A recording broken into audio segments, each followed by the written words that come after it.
When my boss slammed the door in my face that morning and said I'd never make it in this company, something inside me snapped. I remember standing there holding my coffee cup, watching it spill across the floor like the last bit of dignity I had left. She thought she'd broken me, but she had no idea. That moment was the start of her downfall. This isn't just a story about workplace harassment. It's a story about how I turned humiliation into strength, and how the law became my weapon. My name is Rachel, and for nearly 7 years, I worked at Astron Tech, a mid-sized software company in downtown Seattle. I used to believe that hard work and kindness were enough to make people respect you. I'd come in early, stay late, and even cover for teammates when they had sick days. Back then I truly loved my job. Every morning felt like a small ritual. I'd wake up at 6:15, make coffee, 2 sugars, no cream, and open the blinds just enough to let in that soft Pacific Northwest light. My husband, Evan, would still be asleep, his hand resting over the empty side of the bed where I'd been. Our little apartment wasn't fancy, but it was ours. We didn't have much, yet I felt grateful. I thought my workplace was my second home. That illusion shattered slowly, like glass cracking under pressure. It started when Vanessa, my new manager, joined our team. She was confident, polished, and intimidating in that perfect corporate way. Heels clicking, red lipstick, eyes sharp as glass. First, I admired her. I wanted to learn from her. But admiration turned into fear faster than I could understand. She'd question everything I did. "Why are your reports always late, Rachel? You really think that presentation was good enough for the client?" Her words weren't shouted, they were cut. Clean, quiet, deliberate. The kind that left bruises nobody could see. At lunch, she'd make little comments that made others laugh at me. "Oh, Rachel loves following rules. Maybe she'll write a manual for us all." Everyone would chuckle and I'd force a smile. But inside I'd burn. Over time my colleagues stopped inviting me for lunch. Emails I sent were ignored. Projects I once led were handed to others. I began to feel invisible, yet watched. There were nights I'd come home and sit in my car for 15 minutes before going inside. Evan would notice the way my smile didn't quite reach my eyes. "Rach, you okay?" he'd ask. "Yeah," I'd lie. "Just tired." But tired didn't cover it. It wasn't physical exhaustion, it was emotional erosion. Every day a small part of me chipped away. Then came the day she humiliated me in front of the entire department. We were in the conference room, quarterly review meeting. I'd spent weeks preparing a detailed report on client engagement metrics. It was solid work, I knew it. But halfway through my presentation, Vanessa interrupted. "Did you even check the source data, Rachel?" I froze. "Yes, I did. Everything's verified." She smirked, flipped to a slide and pointed. "Then why are these numbers wrong?" The room fell silent. I stared at the screen. The data wasn't wrong. It had been edited. Someone had changed it. But before I could say anything, Vanessa leaned back in her chair. "This is unacceptable.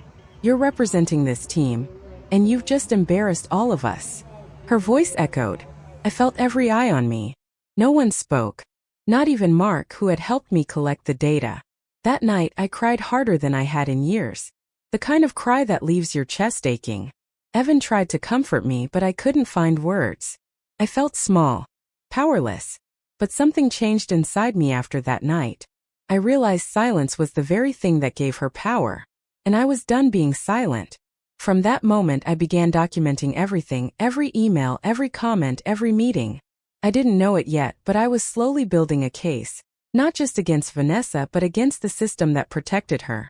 She thought she could bully me out of my job, but I was about to show her. There's more than one way to fight back. I thought the worst was over after that humiliating meeting. But Vanessa wasn't finished.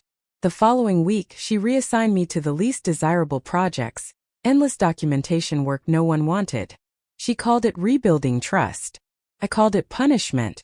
"Rachel," she said one morning as I passed her office, "could you close the door for a minute?" My stomach tightened. Every time she said that, it meant trouble. I stepped inside, notebook in hand. She didn't look up from her laptop. "I've been reviewing your work performance. Frankly, I'm concerned." Her voice was smooth, rehearsed. "You used to be reliable, but lately, I'm not seeing initiative. Are you distracted? Is something going on at home?" I clenched my jaw. "No. Everything's fine." I'm doing my job exactly as assigned. She looked up, smirking. Are you sure about that? Because if this continues, we might have to reevaluate your position here. That word, reevaluate, cut deeper than any insult.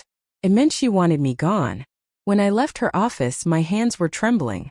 I remember going to the restroom, locking myself in a stall and just breathing. The fluorescent light flickered above me, and the faint hum of the air vent filled the silence.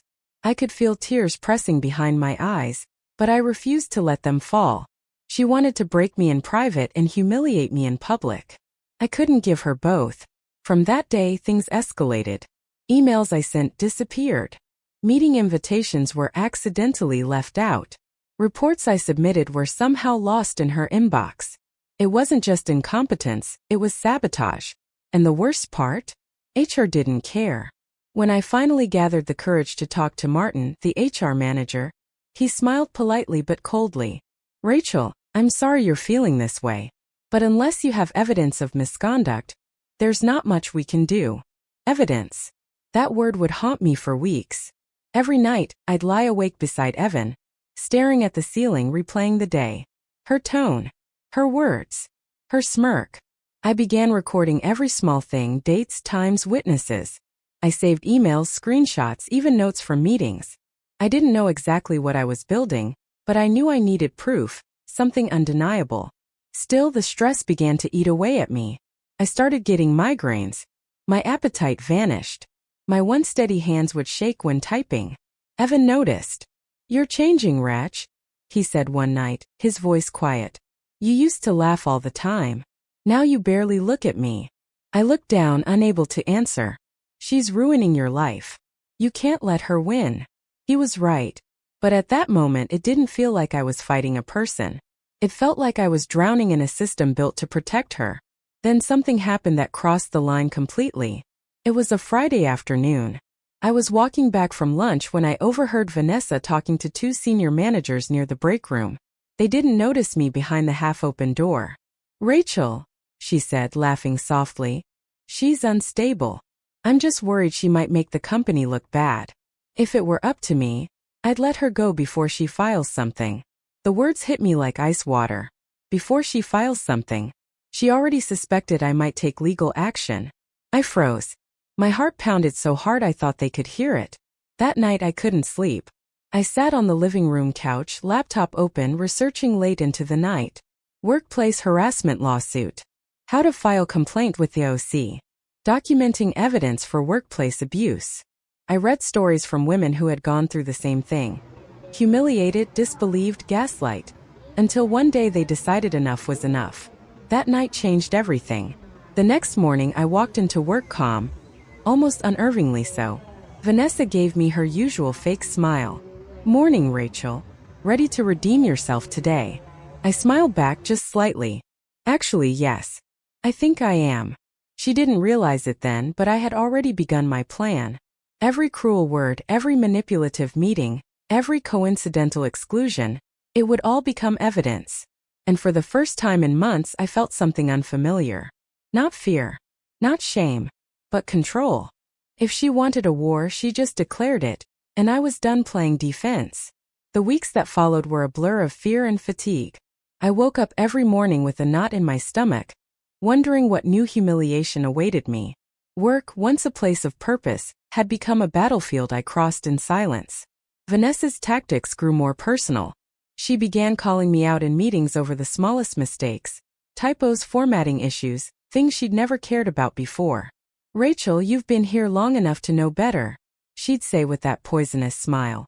Her words weren't loud, but the way she said them, controlled, deliberate, left me feeling stripped bare. One afternoon, she accidentally copied the entire department on an email criticizing my work. Please review Rachel's report carefully before distribution.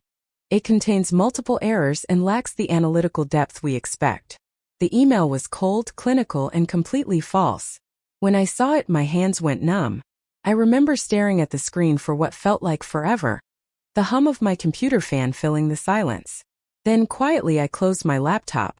That night I didn't even drive straight home. I parked in the grocery store lot and sat there until it was dark. Headlights flickering across the windshield, rain tapping gently on the glass. My phone buzzed. It was Evan. Where are you? It's late. I'm fine, I whispered, though my voice cracked. Just needed some air. When I finally walked into our apartment, the smell of garlic and tomato sauce filled the air. Evan had made dinner. But when he saw my face, his smile faded. She did it again, didn't she? I nodded, unable to speak. He wrapped his arms around me, but instead of comfort, I felt shame. Shame that I'd let someone reduce me to this. That night I couldn't eat, couldn't sleep. My mind played her words on repeat. You've been here long enough to know better. Felt like an echo I couldn't escape. At 2 a.m., I sat by the window with my laptop, the city lights flickering like quiet witnesses outside. I opened my email, scrolling through the growing folder I'd labeled evidence. There were screenshots, recordings of conversations I'd managed to save, even timestamps of when she'd called me into her office alone. But even with proof, I felt powerless. Because evidence didn't erase the damage. It didn't undo the months of anxiety, the moments I doubted my worth. One morning, I looked at myself in the mirror before leaving for work. My eyes were swollen, skin pale, lips trembling. I barely recognized the woman staring back. That's when I realized this wasn't just about work anymore. It was about my identity, my dignity, my peace. At the office, things hit their lowest point. During a team meeting, Vanessa made a snide remark about employees who can't handle stress. She didn't say my name, but every eye turned toward me. I could feel my throat tighten, my heart pounding like a drum inside my chest. And then I broke. Tears spilled down my cheeks before I could stop them. The room fell silent. I grabbed my notebook and rushed out, barely hearing her fake concern behind me. Rachel, maybe take the rest of the day off. In the restroom, I locked the door and sank to the floor. The sound of my sobs echoed off the cold tiles. I tried to muffle them with my hands, but they kept coming raw, uncontrollable. I had never cried like that before. It wasn't just sadness. It was rage. Rage for every time I stayed quiet, every time I let her win, every time I told myself, it's not that bad. When I finally stopped, my face was a mess. Mascara smeared, eyes red, hands shaking. But somewhere in that wreckage, I felt something shift. Like a wire snapping inside me. Not in defeat, but in awakening. I pulled myself up, stared at my reflection again, and whispered to the mirror.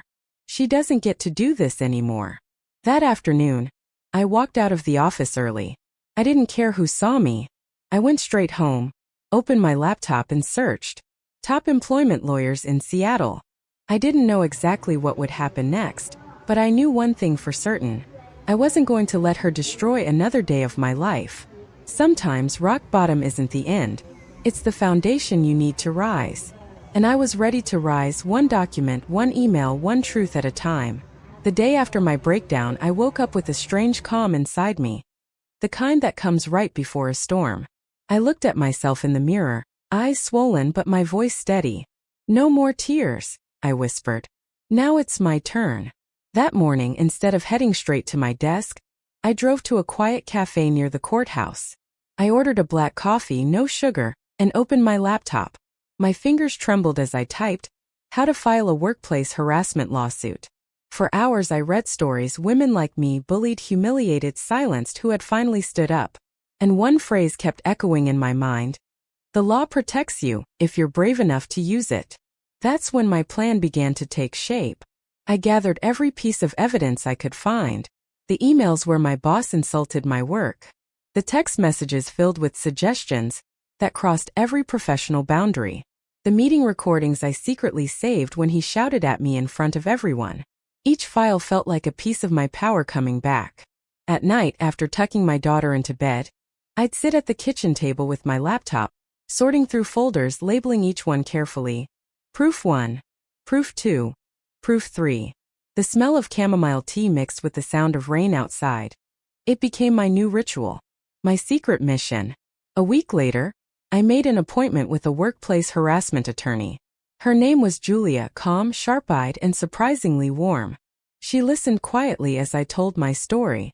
When I finished, she leaned forward and said, "You have a strong case, but it won't be easy. He'll fight back hard." I nodded. I know, but I'm done being scared. Julia smiled slightly. Good, because we're going to do this the right way. legally, cleanly, and powerfully. For the first time in months, I felt something ignite inside me, hope. Over the next few weeks, we built the case step by step. Every document, every witness, every timeline had to be precise. I reached out to my coworkers quietly, the ones who had seen the bullying but were too afraid to speak. Some ignored me, others whispered back, "I'll help, but don't mention my name." It was risky, but I understood. Fear ruled that office the same way it once ruled me. Then came the hardest part, confronting him. My lawyer suggested sending an official notice before filing the lawsuit, giving him a chance to respond. When he received the letter, he stormed into my cubicle, red-faced and trembling with rage. "You think you can destroy me with your lies?" he hissed. "I'm not afraid of you anymore," I said quietly. He froze, maybe not at my words but at my tone. I wasn't shaking anymore. I wasn't his victim. He left without another word. That night I sat on my balcony, the city lights flickering below, the air cool and still. I realized something important. Revenge wasn't about hurting him. It was about reclaiming myself. And with every step of the plan I was doing exactly that. I wasn't just preparing for a lawsuit. I was preparing to get my life back. The day of the court hearing felt like a storm that had been building for months. As I buttoned up my navy suit, my hands were steady. No more trembling, no more fear. I looked in the mirror and whispered, "This is it." When I arrived at the courthouse, Julia met me outside with a confident nod. "Remember," she said softly, "truth is on your side." I took a deep breath, inhaling the faint scent of rain on the pavement, and walked in. Inside, the room was cold and quiet, the air thick with tension. My boss, my former boss now, sat across from me, his expression a mix of arrogance and disbelief. He still thought I was the weak employee he could intimidate. But when the judge entered and the session began, everything shifted. Julia stood tall, her voice clear and composed. She presented our case methodically, each piece of evidence landing like a hammer blow. The email where he called me too emotional to lead. The voice recording of him shouting, "You'll never make it in this company." The text message that read, "If you were nicer to me, your career would go further." Each proof echoed through the courtroom. Every whisper of cruelty I endured was now exposed under the bright lights of justice. I watched his face pale as the reality of his actions unfolded for everyone to see. When it was my turn to speak, my heart pounded, but my voice didn't waver. "I loved my job," I began. "I worked hard, believed in teamwork, and wanted to grow. But my workplace became a battlefield. I was belittled, humiliated, and silenced. And for a long time I thought staying quiet meant staying safe. But silence only protected him. Never me." The room was still. Even the judge looked moved.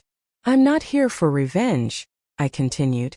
"I'm here because I want to make sure no one else has to go through what I did." The defense tried to twist my story, claiming I was too sensitive, that I misinterpreted his intentions. But Julia stayed calm, dismantling every lie with facts and precision. When one of my former colleagues, someone who had once been too afraid to help, stood up as a witness and said, "Everything she said is true," I felt tears sting my eyes. It was the moment everything turned. After hours of testimony, the judge finally delivered the verdict. He found my former boss guilty of workplace harassment and ordered the company to compensate me and implement strict policies against future abuse. My boss sat frozen, eyes empty. For the first time he had no power, no control, no voice. Justice didn't roar, it whispered. But it was beautiful. When I walked out of the courtroom, the afternoon sun broke through the clouds. I stood there for a moment, letting the light warm my face. Julia smiled. "You did it." I shook my head gently. "We did it." For the first time in years I felt free, not just from him but from the fear he planted inside me. That night as I tucked my daughter into bed, she hugged me and whispered, "Mom, you're so brave." And I realized that was the real victory. Not the lawsuit, not the money, but the courage to stand up and finally win back my dignity. The months following the lawsuit were quiet, almost too quiet. After so much noise, tension, and fear, silence felt unfamiliar, like learning how to breathe again. I took some time off work. Not to escape, but to heal. Every morning I'd brew my coffee, step out onto my small balcony, and watch the sunrise stretch over the city skyline. It was peaceful. No angry emails. No mocking laughter behind closed doors. No more pretending I was okay. For the first time in years, I was just me, no longer defined by someone else's cruelty. There were still scars. Some nights I'd wake up from dreams of that office, the ringing phones, the sharp tone of his voice echoing in my head. But then I'd remember the courtroom, Julia's steady presence, the truth spoken aloud, and I'd breathe easier. Justice, I realized, isn't about revenge. It's about reclaiming your voice. Because when someone breaks you down long enough, you start to believe you deserve it. But standing up, that's when everything changes. I began volunteering at a local organization that supports women facing workplace harassment. I listened to their stories, held their hands when they trembled, and reminded them, you are not alone. And you are not powerless. Each time I spoke those words, I felt a little stronger myself. One afternoon, I ran into a former coworker at a cafe. She looked at me, hesitant at first, then smiled. I heard what happened, she said softly. I'm sorry I didn't stand up for you then. I smiled back genuinely. It's okay. You just needed time. We all do. She nodded, eyes misty. You inspired a lot of us. The company's different now. That moment hit me hard. My fight hadn't just changed my life, it had rippled outward. It reminded people that silence is dangerous, but truth is unstoppable. When I think back now, I don't see myself as a victim. I see a woman who walked through fire and came out forged in steel. And maybe that's the lesson hidden beneath the pain. Sometimes the people who try to destroy you are actually shaping the strongest version of you. If you're watching this and you're trapped in a toxic workplace, or you're being silenced by someone in power, I want you to know this. You can fight back. You can rebuild. You can win. Maybe not in the way you expect and maybe not right away. But justice, real justice, begins the moment you choose yourself. So don't wait for permission. Don't wait for things to get better on their own. Stand up, speak out, and trust that your voice matters. Because it does. And if my story proves anything, it's that courage doesn't roar. Sometimes it whispers and still changes everything. You know, when I first decided to tell my story, I wasn't sure if anyone would care. But as I've learned, the moment you share your truth, someone out there will hear it. And maybe, just maybe, it will give them the strength to fight their own battle. So if you've ever been bullied, betrayed, or silenced at work, I want you to remember. Your pain is real, your voice is powerful, and your story matters. Take a moment, breathe in, and let this be your sign. You're stronger than you think. If this story touched you, if you saw a part of yourself in my journey, backhand index pointing right like this video, speech balloon, share your story in the comments, because someone else might need to read it today. Bell, subscribe for more powerful, emotional stories about courage, justice, and the quiet kind of revenge that changes everything. They tried to silence me, but in the end my truth spoke louder than their power.